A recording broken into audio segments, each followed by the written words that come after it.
Bu videoni oxirigacha ko'rmasangiz, sizda noto'g'ri tushuncha hosil bo'lishi mumkin. Shu bois oxirigacha ko'ring, qanday fikr tug'ilishidan qat'iy nazar izohda yozib qoldiring, birgalikda muhokama qilamiz. Oxirgi paytlar ijtimoiy tarmoqda juda ham ko'p o'zim ko'radigan bo'lib qoldim. Ya'ni kafilchi tergan ishini biz tashlayapti, santexnik qilgan ishini buzyapti, mebelchi deysizmi, g'isht teruvchi, suvchi, umuman olganda elektriklar ham shu ishni qilishni boshlashibdi. Nimaga buni qilishyapti desam, mijoz ularning haqqini to'liq bermagan ekan. Ya'ni pulini oxirigacha hisob kitobini qilmagan. Endi mohiyatdan olib qaraydigan bo'lsak, bir tomonlama, ya'ni usti tomondan qarasak, u to'g'ri ish qilyapti. Haqqini bermagani uchun u qilgan ishlarini buzib Xo'p, masalani ikkinchi tomonini hech kim o'ylab ko'rmayapti. U shu ishni bitirguncha qancha muddatda qilishni va'da qilgan. 1 oyda qilib beraman degan. Vaholanki 6 oyda bitirib beryapti. Yo bo'lmasa mebelchi 1 haftada ish bitirib beraman. Javob deyotdi, 50% avans oldindan olib, shu bilan yo'q bo'lib qoladi. Sudrab 2-3 oyda bitirib beryapti. Kim haq, kim nohaq? Bu yerda faqat haq masalasi to'g'risida gap ketmayapti. Umumiy olib qaraganda kelishuv haqida gap ketyapti. Usta ishni boshlaydi, chala qoladi, mijoz esa cho'chib turadi. Agar bu hozir ishini chala qoldirib ketsa, men kimni olib kelaman deydi. 2 barobarga tushamanmi deydi. Sabr qiladi, tishini tishiga qo'yadi. Qarab turgin deydi. Men telefon qilsa ko'tarmaydi. Hop deydi, hozir ketyapman deydi, o'sha kuni kelmaydi. Brigadani xohlagan payti yechib, ya'ni go'shtli obyektlar chiqib qolsa, 1-2 kunlik o'sha yerga tashlab yuboradi. Qolgan payti yana olib keladi. Maynavozchilik qilib tashlaydi uni obyektini. Chunki pulni deyarli 70%ni olib bo'lgan. Mijoz har doim tishiga oxirigacha sabr qiladi. Oxirigacha qarab tur deydi. Rashod qiladigan payt shunaqangi men botiraman deydi. Ishoninglar, mana aynan o'sha moment kelganda mijoz yaxshilab botirib oladi. Bu esa shantaj qilish yo'liga o'tib oladi ko'p ustalar.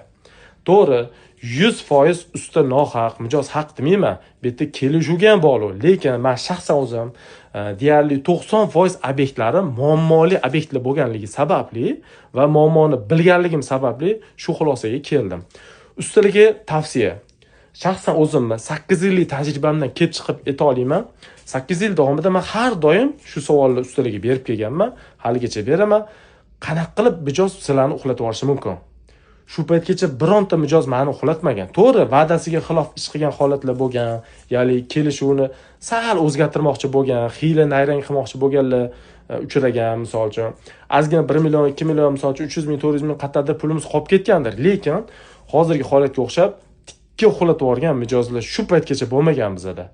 Kelishmovchiliklar ham bo'lib turadi, lekin qasddan bizani haqqimizni yegan mijoz bo'lmagan 8 yillik faoliyatimiz davomida. Hozir ham aksariyat muammoli xonadonga borganimizda, "Aka" dedi, "Usta mamnaq qildi, haydab yubordim" dedi. Bir ishni qiladi, bir qilmaydi, oxiri jonim tegib ketdi, haydab yubordim dedi. Ishni bitirmasdan turib, hamma pulni menga bergin dedi. Undan ko'ra haydab yubordim dedi. Ishoninglar, mana shu mijozlar birontasi hali haqqimizni yemadi. Ishini bitirib berdi, xursand. Mana shaxsiy o'zim maslahatim shuki, ustalar imkon boricha va'daga xilof ish qilmaslikka harakat qilinglar. Va'da berdinglarmi, maksimal tarzda ustidan chiqinglar, uddasidan chiqinglar. To'g'ri, o'sha ishni sizlar arzon gaplashib qo'ygansizlar, yeb qo'ygansizlar, boshqa joydan chiqarishingiz kerak. Shu bois baribir aybni o'zingizlardan ozgina bo'lsa ham qidirishga harakat qilinglar. Ko'tarmayaptimi shu ish? Sizlarning toqatingizni yetarli darajada emasmi? Olmanglar. Hech kim sizlarni o'sha ishni qilganni majburlamaydi. Bu narsa ixtiyoriy tanlov. Sizga taklif beriladi. Bo'ldi, mashina tochkasini $5 qilib berasanmi? Ha. Bo'ldi, qilib ber. Sizga ko'tarmayaptimi? Qilmang bu puldan. Yoki mana summa mebelmi, santexnika nima ish bo'lishidan qat'iy nazar ko'tarmayaptimi? Qilmang. Qildingizmi? Oxirigacha va'daga muvofiq ish tuting. Bo'ldi, mijozni rozi qiling. Barakangiz bo'ladi. Ishoninglar, sizlar ishinglarni qanchalik arzon qilib, mamnaqa xalta qilib ketganinglardan keyinchi hech kim arzon qilib berdi demaydi. Onasini ham g'it betayin ekan bu usta deydi. Gaplashdim, 1 oyda bitirib beraman dedi, mana 3 oydan beri sudrab yuribdi deydi. Shu bois har doim birinchi navbatda aybni o'zimizdan qidiraylik va bu tomonlama ham o'ylab ko'raylik. Videoni ko'rib yaqinlarga ulashib qo'yinglar, ustalarni iloji boricha belgilab ketinglar. Mana shu ustalardan jabr ko'rgan yoki mijozlardan jabr ko'rgan insonlar bo'lsa, yuborib qo'yinglar, birgalikda izohda fikr almashamiz. Aytgancha, mana bu narsani bosib qo'ysanglar, faqatgina xursand bo'lamiz. Mijozlarga ham, ustalarga ham hech qanaqa adovatim yo'q. Shaxsiy tajribamdan, hayotiy tajribamdan kelib chiqib shunchaki fikrimni bildirdim.